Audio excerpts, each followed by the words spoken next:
Good morning students. भारतीय online class में मैं हिमांशु शर्मा एक बार फिर आपका स्वागत करता हूं। तो स्टूडेंट्स, लास्ट क्लास में हम पढ़ रहे थे टर्मिट, जिसमें हमने टर्मिट में उसका साइंटिफिक नेम, उसका क्लासिफिकेशन, उसका लॉस और इम्पोर्टेंस, उसके बाद हमने उसका लाइफ साइकिल और उसका मैनेजमेंट हमने पूरा कंप्लीट कर लिया था। आज हम कंटिन्यू नेक्स्ट इंसेक्ट कर रहे हैं, वो है खपरा बीटल।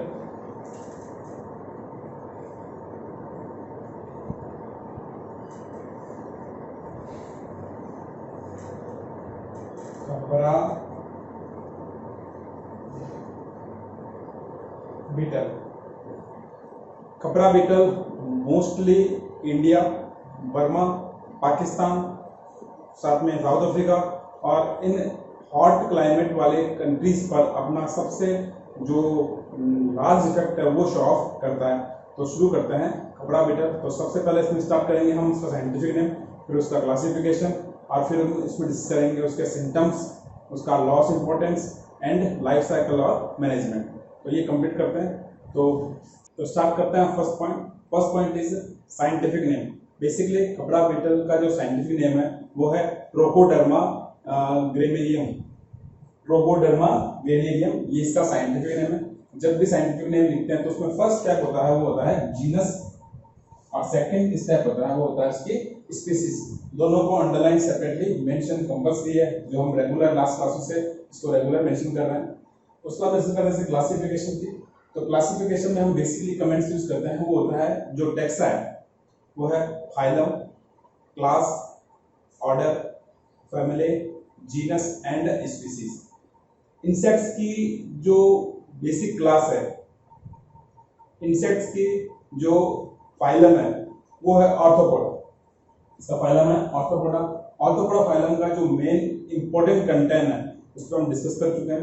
वापस बता रहा हूँ कि इनके जो अपेंडेजेस होते हैं वो जॉइंटली अपेंडेजेस होते हैं। देखो इस टाइप के ऑर्थोपोडा के जो एनिमल्स होते हैं उनके अपेंडेजेस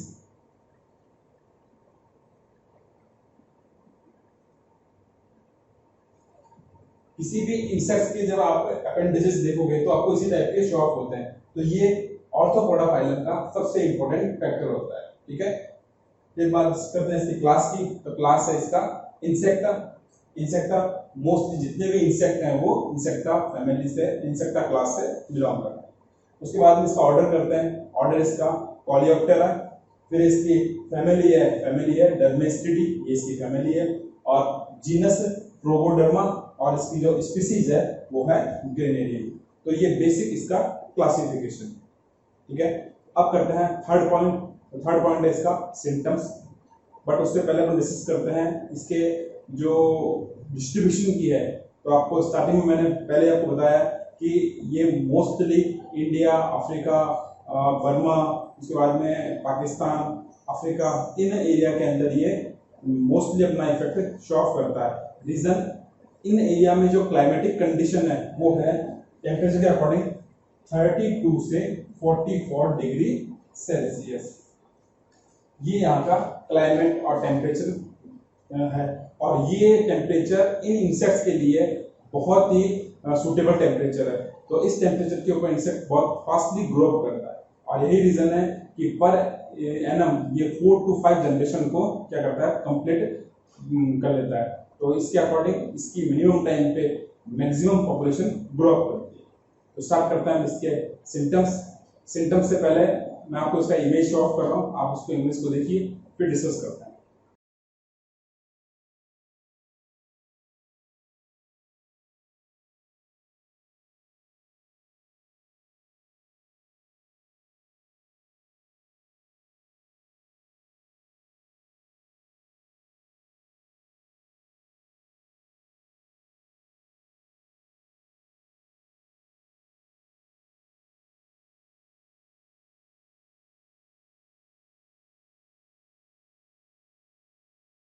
तो डायग्राम आपने देखा। अब शुरू करते हैं इसके सिम्टम्स। तो बेसिकली जो इसका कलर, इंसेक्ट का जो कलर है वो कलर देखा आपने, डार्क ब्राउन उसका कलर शो ऑफ होता है। और इसकी जो लेंथ होती है एडल्ट इंसेक्ट की तो वो होती है 4 mm।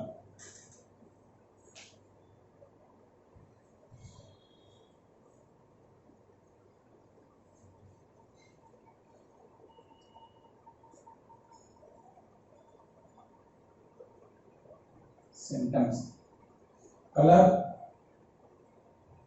डार्क ब्राउन, लेंथ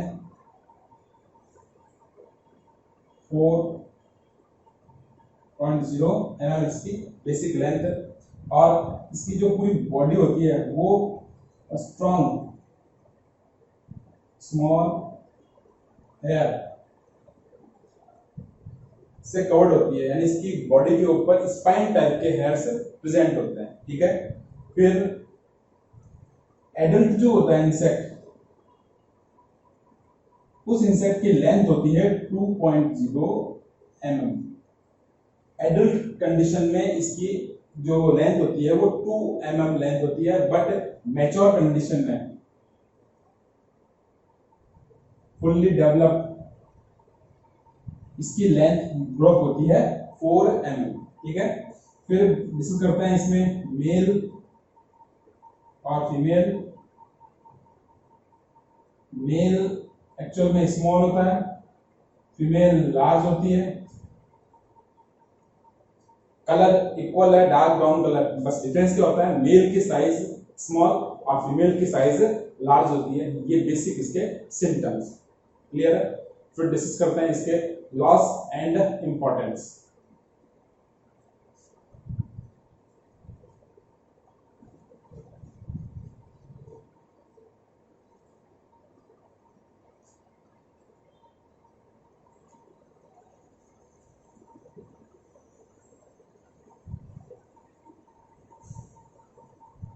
तो डिस्कस करते हैं लॉस और इंपॉर्टेंस पर। तो ये जो इंसेक्ट है ये mostly wheat, maize, paddy, millets, opium, इस टाइप की जो क्रॉप्स होती है इनको इफेक्ट करता है। इसका जो प्रोडक्शन है वो क्वालिटी वाइज और क्वांटिटी वाइज दोनों टाइप से इफेक्टेड होता है। फिर डिस्कस करते हैं इसके अंदर। तो बेसिकली जो इन्फेक्शन कंडीशन जनरेट होती है वो इसके एडल्ट फेज से जनरेट होती है। Adult phase affected to plants, और इसका जो प्रोसीजर है इन्फेक्शन का वो कैसा है कि जो प्लांट होता है उस प्लांट के जो 50 सेंटीमीटर लेंथ, जैसे ये प्लांट है इसकी टॉप से 50 सेंटीमीटर लेंथ में क्या करता है ये अपना इफेक्ट जनरेट करता है, और प्लांट की 50 सेंटीमीटर लेंथ की रेंज में ही इसके जो सॉफ्ट पार्ट्स होते हैं या फिर फ्लावरली पार्ट्स होते हैं वो जनरेट होते हैं। तो इसके इफेक्ट से क्या होता है फ्लावर और फ्लावर के साथ में एम्ब्रियो बोथ क्या होता है डिस्ट्रॉय होता है। इस जिससे क्या हो जाएगा इसमें सीड जनरेट नहीं होगा, और सीड जनरेट नहीं होगा तो प्लांट की नेक्स्ट जनरेशन प्रोड्यूस नहीं होती है। तो इसका इफेक्ट होने पर पूरी की पूरी क्रॉप क्या होती है डिस्ट्रॉय होती है, और डिस्ट्रॉय होने के साथ साथ नेक्स्ट जनरेशन जनरेट नहीं हो पा रही है। तो ये इसका मोस्टली इफेक्ट है वो प्लांट के टॉप पार्ट पर, फ्लावर्स पर, सॉफ्ट लीव्स के ऊपर मोस्टली होता है। ठीक है, तो ये था इसका लॉस एंड इंपॉर्टेंस। अब डिस्कस करते हैं इसके लाइफ साइकिल की। तो उससे पहले मैं आपको लाइफ साइकिल का एक डायग्राम शो ऑफ कर रहा हूँ, वो आप देखिए।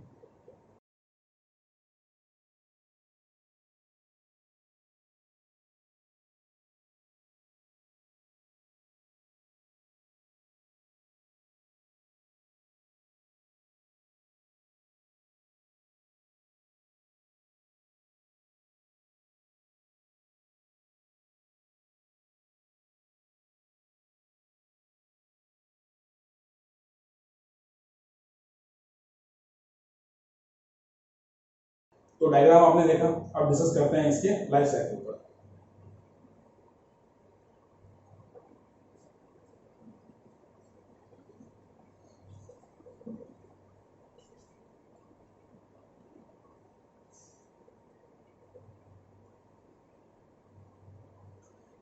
बेसिकली इसकी लाइफ साइकिल में 4 स्टेज है।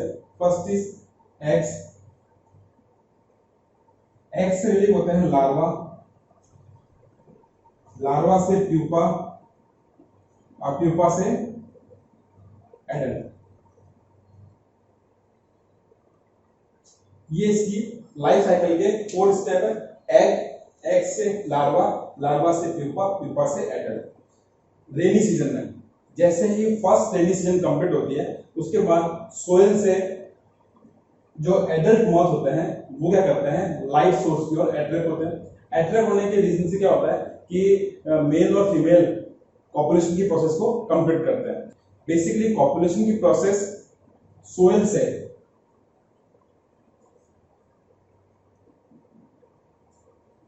मेल फीमेल जैसे ही सोयल से एक्सक्रीट होते हैं, एक्सक्रीट होने के 3 to 5 डेज में, सोयल से जब भी मेल फीमेल एक्सक्रीट होंगे उसके 3 to 5 डेज में क्या हो जाएगा, मेल और फीमेल क्या करेंगे, कॉपुलेशन प्रोसेस कंप्लीट करते हैं। और कॉपुलेशन प्रोसेस कंप्लीट होने के 1 to 3 डेज में, 1 to 3 डेज में एग रिलीव होते हैं। क्लियर होगी बात? ये मीन्स तो सोयल से मेल एंड फीमेल कब एक्सक्रीट होता है, आफ्टर हेवी रेन। उसके बाद में क्या होगा, 3 to 5 डेज में मेल और फीमेल क्या करेंगे, पॉपुलेशन। और पॉपुलेशन के 1 to 3 डेज के बाद में फीमेल क्या करती है, एग रिलीव करती है। फीमेल होल लाइफ में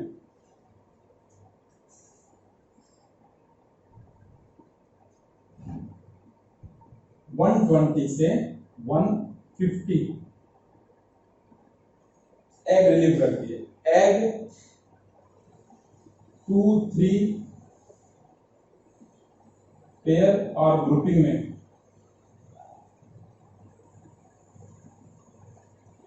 तो एग 2-3 पेयर में या ग्रुपिंग में रिलीव होता है। ठीक है, अब उसके बाद में एग का जो हैचिंग पीरियड होता है वो डिफरेंट है।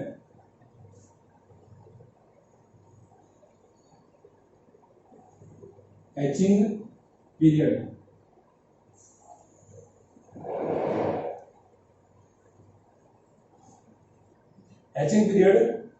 समर 2-3 डेज का होता है और विंटर में 5 to 10 डेज में कंप्लीट होता है। हैचिंग पीरियड के थ्रू आउट एग क्या होता है, ब्रेक होता है और एग से लार्वा एक्सक्रीट होता है। तो ये हैचिंग पीरियड तो समर में 2-3 डेज का है और विंटर के अंदर 5 to 10 डेज का होता है। अब इसके बाद में क्या होता है, इसके बाद में इससे लार्वा एक्सक्रीट होता है। अब लार्वा जो है इसका, ये लार्वा ये 10 to 20 और 20 से 40, इसकी 2 स्टेज होती है। लार्वा 10 से 20 डेज में कन्वर्ट होता है मेल में और 20 से 40 डेज में कन्वर्ट होता है किसमें, फीमेल में।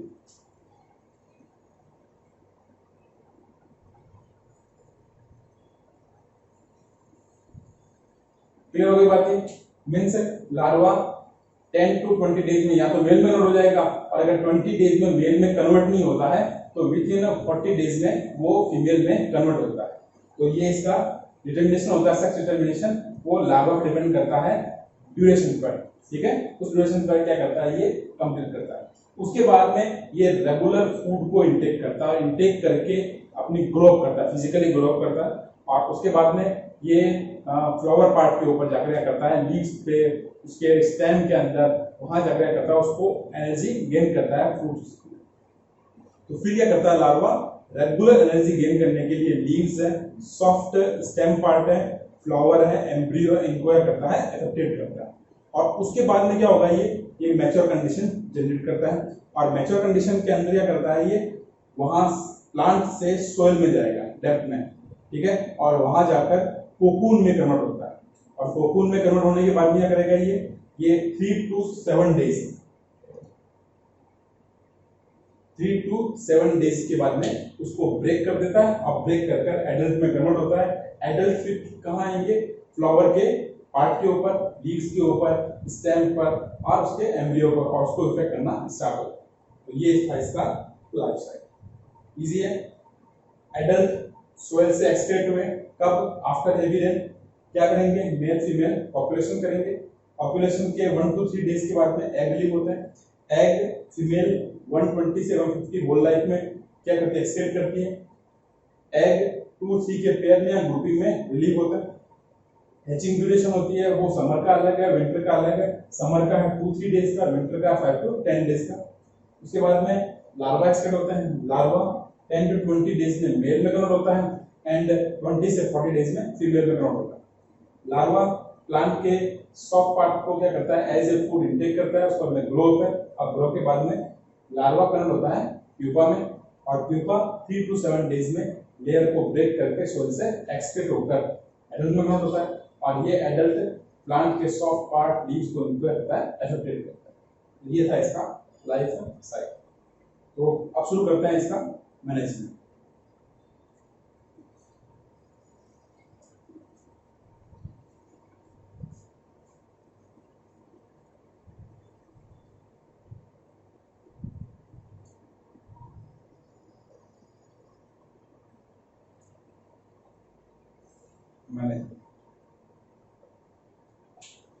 तो मैनेजमेंट, इसका मैनेजमेंट 3 स्टेप में कंडक्ट करता है। First is crop management, second is biological management and third is chemical management. जो अपना ये खपड़ा बीटल है, ये खपड़ा बीटल गोडाउन है, स्टोरेज जो ग्रेन है उन पर सबसे ज्यादा इफेक्ट करता है।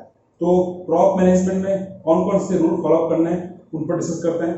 तो गोडाउन में नीट एंड क्लीननेस कंपल्सरी है। उसके बाद में गोडाउन में जो वेंटिलेशन है वो क्लियर होना चाहिए, और लाइट जो नेचुरल लाइट सोर्स है वो भी अवेलेबल होना चाहिए, ये कंपल्सरी है। तो इसके इफेक्ट से क्या होता है, फ्रेश एयर जैसे फ्लो में होगी तो मॉइस्चर जनरेट नहीं हो रहा है, ठीक है, तो ये कंपल्सरी है। सेकंड जो स्टेप है, तो गोडाउन की जितनी भी वॉल्स होती है उनमें किसी भी टाइप का होल है, किसी भी टाइप का स्टॉप है, किसी टाइप का ब्रेक है, उसको क्या करना है, क्लियर करवाना है। रीजन, ये इंसेक्ट उन होल में, उन पिंच में, उन स्टॉप में, उन ग्रूव्स के अंदर करता है, अपने एग रिलीव कर देता है, तो उससे वापस जनरेशन स्टार्ट होती है। तो ये कंपल्सरी है। फ्लोर में भी कंपल्सरी है कि फ्लोर कैसा होना चाहिए, स्ट्रॉन्ग, या सरफेस कैसा होना चाहिए, सॉलिड होना चाहिए, जिसके थ्रू आउट उसमें इंसेक्ट जनरेट होने की पॉसिबिलिटी नहीं रहे। फिर डिस्कस करते हैं इसका जो जैसे ही क्रॉप्स को फार्म से शिफ्ट करते हैं उसके बाद में उसको एकदम पूरा नीट एंड क्लीन करना है। उसके बाद में उसको सनलाइट में उसको ड्राई करना है। Reason, 8 to 10% moisture, 8 to 10% moisture पर इस इंसेक्ट का इफेक्ट बहुत लो होता है, बट 2.5% मॉइस्चर पर भी ये इंसेक्ट क्या करता है, रेगुलर अपना ग्रो कर सकता है। तो लेकिन बट ये कंडीशन है बहुत रेयर चांस में शो ऑफ होती है। तो मोस्टली जितनी भी क्रॉप्स, जितनी गोडाउन में ग्रेन्स हैं, उनकी जो मॉइस्चरिटी है वो कितनी होनी चाहिए, 8 to 10% के इक्वल होनी चाहिए, ताकि उसकी इफेक्टेड रेट है वो लो है। उसके बाद में उसके अंदर जो नीम पाउडर है, नीम पाउडर की टैबलेट्स होती है, उसको क्या करना है, उसमें 100:1 नीम पाउडर टैबलेट 100:1 में उसको ट्रीट करना है इससे, तो उससे भी क्या हो जाएगा, इसका इफेक्ट शो ऑफ नहीं होता। तो ये वो बेसिक प्रोसेसर है जिसके थ्रू आउट हम क्या करते हैं, इंसेक्ट के इफेक्ट को कम कर सकते हैं, ठीक है। अब नेक्स्ट करते हैं अपन, वो है बायोलॉजिकल मैनेजमेंट।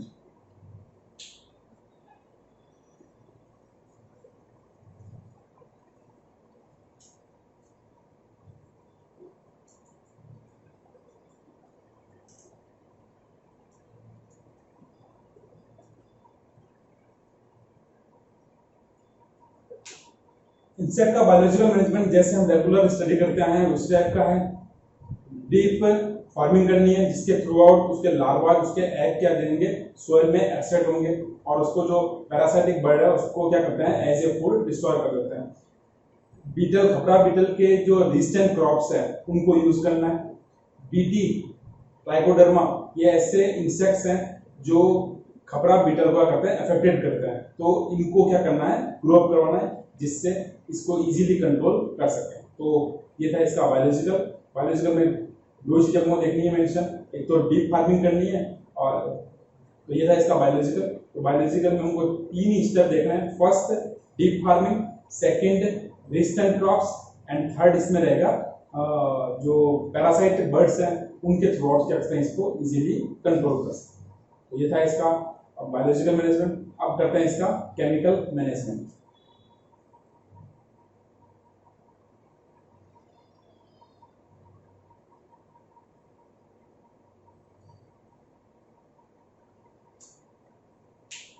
तो केमिकल मैनेजमेंट में जब भी गेम को गोडाउन में स्टोर करते हैं तो उसमें कुछ केमिकल का यूज करना है, like it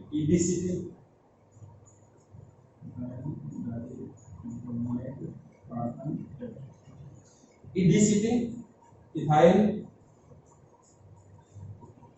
die bromide carbon tetra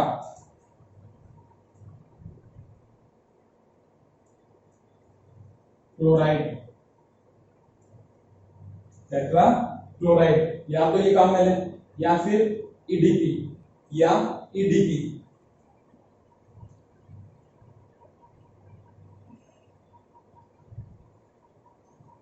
ethyl die